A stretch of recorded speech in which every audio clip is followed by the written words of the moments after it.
Shalom saudara yang dikasih Tuhan. Oke, jadi beberapa waktu lalu saya ikut grup Facebook namanya Church Creative. Itu adalah grup multimedia gereja dari berbagai negara. Nah, terus beberapa waktu lalu, baru-baru kemunculannya AI, Artificial Intelligence, kecerdasan buatan. Itu ada orang yang memposting bahwa dia coba bikin renungan, bikin khotbah dengan AI. Jadi dia suruh, buatkan saya khotbah gitu. Saya lupa tentang apa waktu itu. Lengkap ada firmannya. Nah, so saya coba praktek gitu. Saya coba praktek, buatkan saya khotbah waktu itu tentang ketaatan dengan mengutip beberapa ayat firman Tuhan. Wah, dia buatkan tuh. Hasilnya bagus banget, kata-katanya bagus. Dia kutip firman Tuhan yang cocok, dan itu cocok, firman Tuhannya cocok. Nah, saya lihat, wih, canggih banget gitu. Nah, di video ini kita bakal praktek.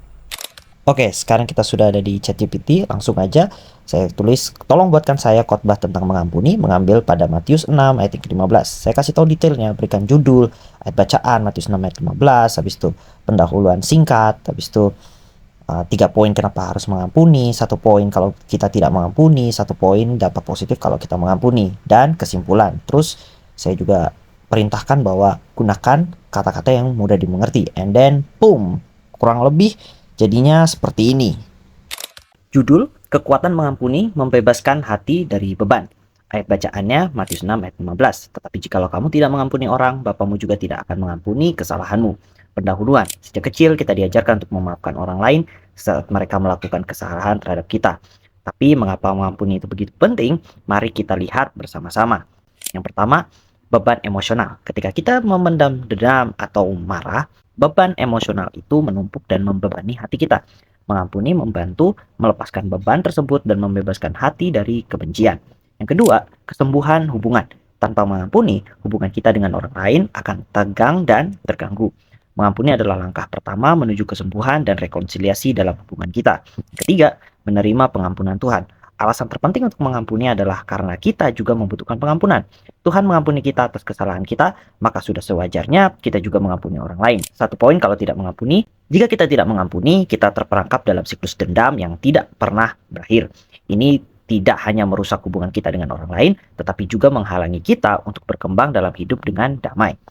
Dampak positif mengampuni. Ketika kita mengampuni, kita merasakan kedamaian dalam hati dan hubungan yang lebih baik dengan orang lain. Kita juga menjadi teladan, kasih dan belas kasih mencerminkan karakter Tuhan dalam kehidupan kita. Kesimpulan, mengampuni bukanlah tanda kelemahan, tapi keberanian yang luar biasa. Dengan mengampuni, kita membebaskan diri kita sendiri dari belenggu kebencian dan membuka pintu untuk hidup yang lebih berarti dan damai. Mari kita hidup dalam kebenaran dan kasih, seperti yang diajarkan oleh Tuhan Yesus Kristus. Amin. Oke, ya itu tadi kita sudah bikin yang totally dari AI. Jadi saya arahin, kasih tahu buatkan khotbah dengan mengambil ayat Matius 6 ayat 15, berikan judul, berikan poin-poinnya dan sebagainya, berikan kesimpulan. Jadi saya cuma perintahkan begitu dan dia sudah kasih kan tadi kan. Sangat memberkati. Setuju ya? Amin. Nah, sekarang kita coba. Saya akan coba bikin dengan pengalaman hidup saya. Karena memang saya juga punya pengalaman di dalam hal mengampuni. Seperti ini. Oke, langsung saja. Tolong buatkan saya khotbah singkat tentang mengampuni berdasarkan kisah pribadi saya. Nih, saya beritahukan ceritanya seperti apa, tapi intinya aja. Kurang lebih seperti ini. Dulu saya membenci bapak saya punya kepahitan dengan beliau, tapi puji Tuhan, saya dipulihkan dan akhirnya saya bisa mengampuni dan sekarang saya sangat mengasihi beliau. Dan ini detailnya, berikan saya kesimpulan dari cerita saya dengan mengutip firman Tuhan pada Matius 6 ayat yang ke-15. Tidak perlu ceritanya, cukup kesimpulannya saja. Seperti ini. Tapi saya rasa perlu dimodifikasi lagi. Jadi, baik bagaimana kalau bagian setelah firman dijadikan kesimpulan dan di awal diberi judul dan bla bla bla bla bla. And then, seperti ini. Tapi saya masih kurang. Jadi saya minta coba dipersingkat dan kurang lebih hasilnya seperti ini. Judul, Kekuatan Transformasi dalam Mengampuni. Kisah pribadi saya menunjukkan perjalanan dari kebencian menuju pengampunan dan kasih terhadap ayah saya. Melalui pemulihan hati oleh kasih Tuhan, saya belajar pentingnya mengampuni dalam mengalami transformasi sejati. Nah, pembahasannya adalah cerita bagaimana dulu saya pernah membenci bapak saya punya kepahitan dengan beliau. Tapi puji Tuhan, saya sudah dipulihkan dan akhirnya saya bisa mengampuni dan sekarang saya mengasihi beliau. Mengampuni adalah langkah pertama menuju kesembuhan dan transformasi sejati. Seperti pada Matius 6 ayat 15, tetapi jikalau kamu tidak mengampuni orang, Bapamu juga tidak akan mengampuni kesalahanmu. Jadi kesimpulannya, kisah pribadi saya menggambarkan kekuatan transformasi yang terjadi ketika kita memilih untuk mengampuni. Seperti yang dikatakan dalam Matius 6 ayat 15, mengampuni adalah kunci untuk menerima pengampunan dan membebaskan diri kita dari beban dendam. Oke, kita sudah lihat ya, hasilnya sama-sama memberkati. Tadi saya ambil dari ayat yang sama, Matius 6 ayat yang ke-15. Itu saya ambil tapi juga dari kisah hidup saya, pengalaman saya bersama dengan Tuhan.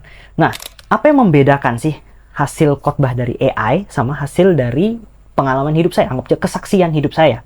Yang membedakan tuh gini, yang dari AI itu memberkati tapi nggak ada power, nggak ada kuasa.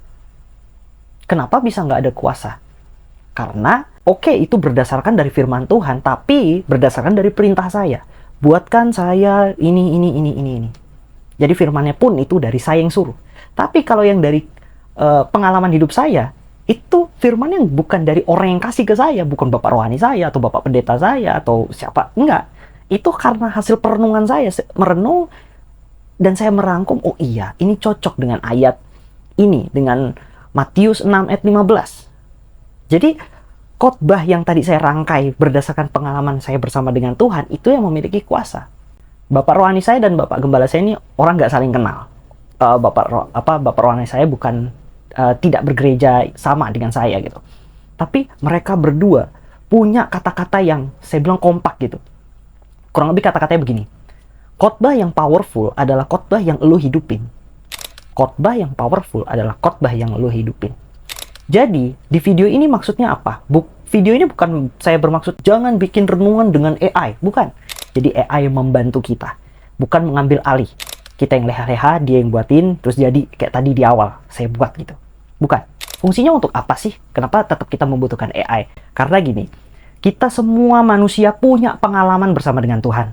Tapi nggak semua dari kita punya kemampuan berbicara yang bagus, menata kata-kata yang puitis, yang bukan puitis ya, lebih ke memotivasi gitu ya. Musa aja, nabi yang luar biasa aja, yang dipilih Tuhan, diurapi Tuhan aja, dia ngaku kok dia sendiri gagap, dia nggak bisa berkata-kata. Mungkin dia orangnya introvert, kalau ngomong in public rasanya gemeter, mungkin saya nggak tahu, lidahnya keluh dan lain sebagainya. Nah, jadi itu wajar gitu. Nah, kita meminta bantuan AI untuk merangkai kata-kata yang lebih bagus, to the point. Jadi kadang kan gini, kalau kita nggak punya kemampuan untuk public speaking, kadang saat kita ngomong di publik, itu kita ngalur ngidul, ngelantur kemana-mana, karena grogi, aduh, penataan bahasanya nggak karu-karuan. Nah, AI itu membantu kita. Jadi caranya, kita harus punya dulu pengalamannya, terus kita bilang, bikinkan saya khotbah tentang, misalkan tentang mengampuni, berdasarkan dari cerita hidup saya, begini ceritanya, bla bla bla bla, kayak tadi itu. Dia akan keluarkan tuh semuanya, sesuai dengan cerita kita. Jadi, AI membantu 30%. 70%-nya tuh ya berdasarkan pengurapan dan perenungan kita dari pengalaman kita bersama dengan Tuhan gitu. 30% itu ya membantu secara teknis, kata-katanya, rangkaiannya, bla bla bla bla dan lain sebagainya. Bahkan dalam membuat kesimpulan pun teman-teman sebenarnya bisa lebih singkat lagi. Saya bisa tuh bikin lebih singkat lagi. Tinggal kita perintahin aja, tolong bikin lebih singkat lagi dengan kata-kata yang mengandung punchline. Boleh dicampur bahasa Inggris biar kelihatan lebih modern. Bisa kita suruh, dan AI bisa buat seperti itu.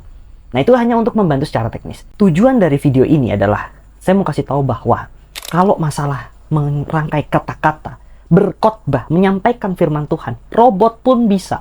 AI buktinya. Dengan kata-kata yang bagus. Kata-kata yang memberkati. Tapi, khotbah yang berkuasa adalah khotbah yang berdasarkan kehidupan kita. Hidup kita. Makanya khotbah yang powerful adalah khotbah yang kita hidupin. Jadi benar-benar kita hidupin. Kalau kita mau sharing tentang mengampuni, ya kita harus punya pengalaman bagaimana kita sudah pernah mengampuni. Bukan kita ngomong teori. Misalnya nih, saya masih hidup dalam kepahitan. Saya pun bisa khotbah tentang mengampuni. Tapi apakah itu memiliki kuasa? Enggak. Karena apa? Saya nggak hidupin. Atau saya bikin khotbah tentang kata-kata yang membangun, jangan ngomong-ngomong kasar. Tapi sementara saya ini masih suka ngomong kasar, masih suka maki gitu. Bisa nggak bikin khotbah yang seperti itu? Bisa. Memberkati nggak? Memberkati. Karena saya akan pakai firman Tuhan. Firman Tuhan itu pasti memberkati. Tapi apakah khotbah saya mengandung kuasa? Enggak. Tidak mengandung kuasa. Karena apa? Nggak saya hidupin. Jadi, kecocokan antara yang menyampaikan dengan apa yang disampaikan itu nggak ada feel-nya, nggak ada power-nya. Dan itu bisa dirasakan. Akhirnya apa? Orang cuma hanya bilang, yes amen, tepuk tangan, weh keren, terberkati banget. Tapi nggak akan memberikan dorongan dia untuk berubah. Dan waktu kita menyampaikannya pun kita tidak mengempartasikan roh yang membawa pada perubahan. Akhirnya apa? Yang kita sampaikan itu cuma omong kosong, jasa bullshit gitu, bacot doang gitu. Karena diri kita sendiri pun tidak mengalami pengalaman dari apa yang kita khotbahin gitu. Dan itu adalah perkataan yang sia-sia. Perkataan yang sia-sia. Sama kalau kayak Rasul Paulus bilang, berbahasa roh gitu, orang nggak ngerti apa yang kita omongin, itu hanya akan jadi kata-kata yang sia-sia. Walaupun kata-kata itu sebenarnya bisa memberkati, tapi akan jadi sia-sia seperti itu. Oke, jadi itu dia pembahasan kita hari ini di video ini adalah bagaimana kita bisa mempergunakan AI untuk membantu kita. Kalau saya pribadi sih saya nggak perlu bantuan AI. Saya juga nggak suka pakai AI untuk bantu saya bikin khotbah gitu, karena ya saya puji Tuhan lah punya kemampuan untuk merangkai kata-kata. Karena bahasanya AI sama bahasa saya agak sedikit beda, penempatan kosakatanya itu agak-agak berbeda gitu. Kalau saya bikin dari AI, itu saya sampein itu kayak kelihatan bukan saya gitu. Tapi kalau teman-teman coba nggak apa-apa. Yang penting jangan 100%-nya AI. Ingat, 70% pengalaman hidup kalian bersama dengan Tuhan, 30% itu AI untuk membantu teknisnya aja. Karena kita bukan hanya sekedar bercerita atau berdongeng, tapi kita ini sedang menyampaikan firman Allah yang hidup. Berarti harus disampaikan dengan pengalaman yang hidup gitu. Firman yang hidup disampaikan dengan khotbah yang hidup. Bukan khotbah yang hanya sekedar bagus kata-katanya, puitis kata-katanya, bikin orang yes amen tepuk tangan, tapi benar-benar bisa mengetuk hati kecil seseorang untuk minimal, at least dia ngerasa, wah, gua harus bertobat nih. Gitu. Itu namanya khotbah yang berkuasa. Memang semua kembali lagi kepada cara kerja Roh Kudus. Tapi ya, kita pun juga harus kerjasama dengan itu, khotbah yang hidup. Kalau cuma khotbah, robot pun bisa. Tapi hidupilah khotbah itu. Kita mau sharing apa, pastikan kita hidupi itu. Nggak harus jadi orang yang sempurna.